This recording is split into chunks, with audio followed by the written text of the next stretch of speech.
अब हम पढ़ेंगे ह्यूमन स्केलेटन। ह्यूमन स्केलेटन के दो डिवीजन्स होते हैं, एक्सियल स्केलेटन और अपेंडिकुलर स्केलेटन। टोटल बोन्स जो होती हैं ह्यूमन स्केलेटन के अंदर वो 206 होती हैं। एक्सियल स्केलेटन के अंदर 80 बोन्स होती हैं और अपेंडिकुलर स्केलेटन के अंदर 126 बोन्स होती हैं। एक्सियल स्केलेटन क्या होता है? एक्सियल स्केलेटन आपका ऐसा स्केलेटन होता है जो कि आपकी बॉडी का सेंटर बनाता है, जैसे central axis of body. Axial skeleton में कौन कौन से बोन्स आ जाती हैं?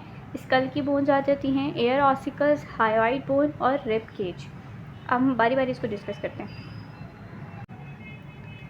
अब स्कल में कितनी बोन्स होती हैं? स्कल में दो चीज़ें आ जाती हैं, एक ब्रेन बॉक्स जिसे आप क्रेनियल बोन्स कहते हैं, वो कितनी हैं? 8 हैं। और फिर फेशियल बोन्स होती हैं जो कितनी होती हैं?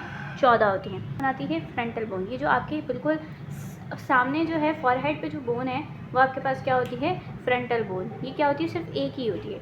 उसके बाद हमारे पास टेम्पोरल बोन आ जाती हैं, यानी जो आपके ईयर्स की तरफ होती हैं, ये 2 होती हैं। पैराइटल बोन आ जाती है जो थोड़ा ऊपर की तरफ होती हैं हेड के, ये भी 2 होती हैं। फिर आपके पास ऑसिपिटल बोन आती है, ये बिल्कुल नीचे होती है, इसको क्या बोलते हैं? Occipital bone. और ये कितनी होती है?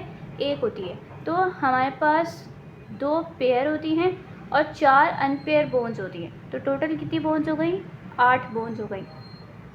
यहाँ से देखिए आप, यहाँ पे आप देख सकते हैं ये फ्रंटल बोन है, ये सिंगल होती है, 1 होती है फ्रंटल बोन। फिर ये पैराइटल बोन है, ये 2 होती हैं। ऑसिपिटल 1 है, टेम्पोरल भी 2 हैं और स्फेनॉइड है, ये स्फेनॉइड भी यहाँ नज़र आ रही है। और ये जो आपको नोज़ के पीछे नज़र आ रही है आपके पास इथिमॉइड बोन है। तो 4 अनपेयर होती हैं और 2 पेयर होती हैं, ये इंपॉर्टेंट है। फिर हम डिस्कस करेंगे एयर ऑसिकल्स को। एयर ऑसिकल मतलब आपकी जो एयर ऑसिकल को डिस्कस करेंगे। एयर में कितनी बोन्स होती हैं? 6 बोन्स होती हैं। वैसे 6 बोन्स कैसे होती हैं? दोनों कानों में 6 बोन्स होती हैं, एक कान में 3 बोन है और दूसरे कान में भी 3 बोन है। तो कितनी हो गई? 6 बोन हो गई। आप सिंगल बोलोगे कि 3 पेयर्स में होती हैं। इन तीनों के नाम क्या होते हैं? पहले का नाम क्या है? Malleus, incus and stapes. Stapes आपके पास सबसे छोटी बोन है और सबसे लॉन्गेस्ट बोन कौन सी है वो आप मुझे कमेंट में बताएं। फिर हम डिस्कस करेंगे हायोइड बोन। हायोइड बोन कहाँ पे प्रेजेंट होती है? आपकी टंग के अंदर प्रेजेंट होती है। ये यू शेप बोन होती है, ये टंग को अटैचमेंट प्रोवाइड करती है। बोन है, बोन से मसल अटैच होगा, टंग एक मसल है, तो टंग किस बोन से अटैच होती है? हायोइड बोन से अटैच होती है। और इसमें हायोइड टंग भी अटैच होती है। और दूसरा ओरल कैविटी के जो मसल्स हैं, ओरल कैविटी मतलब आपके जो माउथ है, इस माउथ में जितने भी मसल्स आपको नज़र आ रहे हैं या फील होते हैं वो सब किससे अटैच होते हैं? हायोइड बोन से। और हायोइड बोन प्रेजेंट कहाँ पर होती है? स्कल और पोस्ट क्रेनियल स्केलेटन के बीच में, यानी। फिर हम डिस्कस करेंगे थोरेसिक कैच। थोरेसिक कैच के लिए ये डायग्राम है, ये स्टर्नम, रिब्स इंक्लूड होती हैं और वर्टिब्रल कॉलम। स्टर्नम आपको पता है ये स्टर्नम होती है, यानी बिल्कुल सेंटर में बॉडी के जो आप फील कर सकते हो, ये हमारे पास क्या है? स्टर्नम है। फिर यहाँ पे ये रिब्स होती हैं, कितनी रिब्स होती हैं? यहाँ पे 12 होंगी और यहाँ पे 12 होंगी, तो टोटल कितनी हो गई? 24 रिब्स हैं, एक स्टर्नम है। और बैकबोन कितनी है? वर्टिब्रल कॉलम कितने हैं? 26।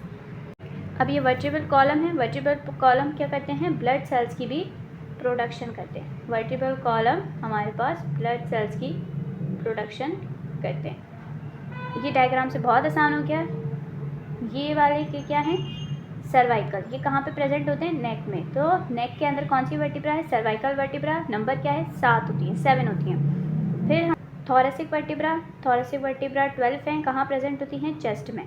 लंबार वर्टिब्रा कितनी हैं? 5, कहाँ प्रेजेंट होती हैं? एब्डोमेन के रीजन में, यानी आपका ये जो पेट वाला रीजन है यहाँ पर। फिर सैक्रम आती है। सैक्रम कैसे बनती हैं? आपकी 5 बोन्स आपस में फ्यूज़ होंगी तो क्या बनाएंगी? सैक्रम। कोकस टेल बोन कहलाती है। जब 4 बोन्स फ्यूज़ होगी तो कॉकस की फॉर्मेशन होगी। रिब केज, रिब केज में 24 बोन्स हैं टोटल, 12 एक साइड पे, 12 दूसरी साइड पे। ये आपके पास है स्टर्नम, ये आपके पास स्टर्नम है। अब यहाँ पर ये जो ऐसे जा रही हैं ये क्या कहलाती हैं? रिब्स कहलाती हैं। तो 1 2, तो आपके पास जो ये 7 रिब्स होती हैं वो स्टर्नम पर अटैच हो जाती हैं। आपको नज़र आ रही है ये रिब्स हैं, ये स्टर्नम पर अटैच हो चुकी हैं कार्टिलेज की वजह से। कोस्टल कार्टिलेज मतलब कि रिब्स के कार्टिलेज हैं तो उसको कोस्टल कार्टिलेज कहते हैं। तो ये जो 7 रिब्स हैं ये फ्लैट होती हैं, बिल्कुल आप इसको देखोगे ना, बिल्कुल फ्लैट होती हैं और कर्व्ड होती हैं। देखो कर्व जा रही है, ये सारी कर्व जा रही हैं। तो ये स्टार्टिंग की जो 7 रिब्स हैं ये कोस्टल कार्टिलेज से स्टर्नम पे अटैच हो जाती हैं। फिर जो बाकी की 5 रिब्स बची उसमें से जो 3 रिब्स होती हैं, कौन सी, 8, 9 एंड 10, ये स्टर्नम से डायरेक्टली अटैच नहीं होती। ये 7th रिब के थ्रू स्टर्नम से अटैच होती है। यानी यहाँ से देखो ये 8 है, ये 9 है और ये 10 है। तो 8, 9 एंड 10, 8, 9 और 10 डायरेक्टली स्टर्नम से अटैच नहीं होती। They are attach to the sternum by the help of 7th vertebra, 7th ribs. Last जो बची हमारे पास 2 रिब्स 11 और 12, इन रिब्स को हम क्या बोलेंगे, फ्लोटिंग रिब्स बोलेंगे। ये होती हैं हमारे पास फ्लोटिंग रिब्स, क्योंकि ना ही ये स्टर्नम से अटैच होती हैं और ना ही ये किसी रिब्स से अटैच होती हैं। स्टार्टिंग की जो 7 रिब्स है वो डायरेक्टली अटैच होती है स्टर्नम से, तो उसको आप बोलोगे ट्रू रिब्स, वो सच्ची रिब्स हैं, सही रिब्स हैं। और जो 8, 9 और 10 लास्ट की सेकंड मतलब 3 रिब्स जो हैं वो आपके पास फॉल्स रिब्स कहलाती हैं, क्योंकि वो स्टर्नम से अटैच नहीं होती। और जो 11 और 12 रिब्स हैं वो फ्लोटिंग रिब्स कहलाती हैं, क्योंकि ना ही वो स्टर्नम से अटैच होती हैं और ना ही वो किसी बोन से अटैच होती हैं, किसी रिब से अटैच होती हैं। क्लियर?